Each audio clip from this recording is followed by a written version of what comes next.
চলে আসলাম সাভার পঞ্চবটি আশ্রমে। তো এখানে আগামীকালকে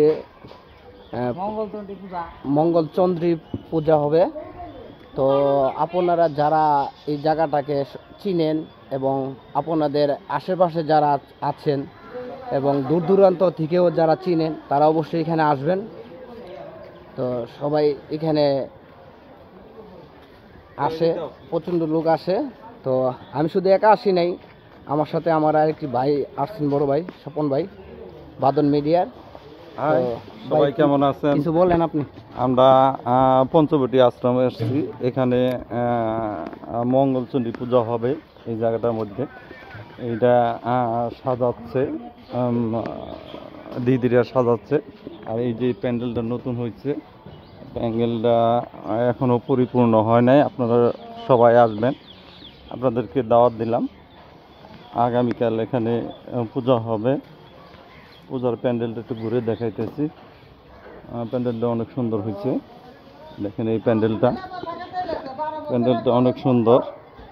হ্যাঁ, আর আপনাদের একটি মন্দির দেখাবো। মন্দিরটা আপনাদের দেখাইতেছি, এই দেখেন ঘুরে ঘুরে দেখাইতেছি আর আর এই যে এখানে হলো মঙ্গলচণ্ডী পূজার মেন পূজাঘর। এই যে দেখেন শ্রী শ্রী মঙ্গলচণ্ডী মন্দির। স্বর্গীয় বল্লম সাহা, সহধর্মিণী স্বর্গীয় জ্যোৎস্না সাহা, জ্যেষ্ঠ কন্যা স্বর্গীয় তরুবালা সাহা, জ্যেষ্ঠ জামাতা স্বর্গীয় বিজয় কুমার সাহা, মেজ জামাতা স্বর্গীয় বিপ্লব কুমার সাহা, স্ত্রীর উদ্দেশ্যে মনিকা সাহা। সাভার বাজার থেকে পঞ্চবটি আশ্রমে এটা দেখাইতেছি। এটা এই যে প্যান্ডেল চলতেছে, প্যান্ডেলে এক দাদা ভাই প্যান্ডেলে সাজাইতেছে, আপনারা দেখতে পাইতেছেন। আপনাদের সবাইকে দাওয়াত রইল, আগামীকাল এখানে অনুষ্ঠান হবে। এই যে প্যান্ডেলটা অনেক সুন্দর প্যান্ডেল করছে, আসলে খুবই সুন্দর হয়েছে। এই দেখেন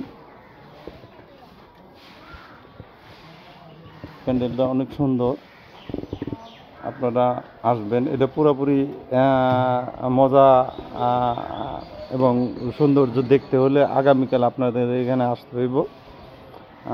তো আমি শাহাবুদ্দিনের এই পেজ থেকে এখন বিদায় নিতেছি। Bye bye, tata.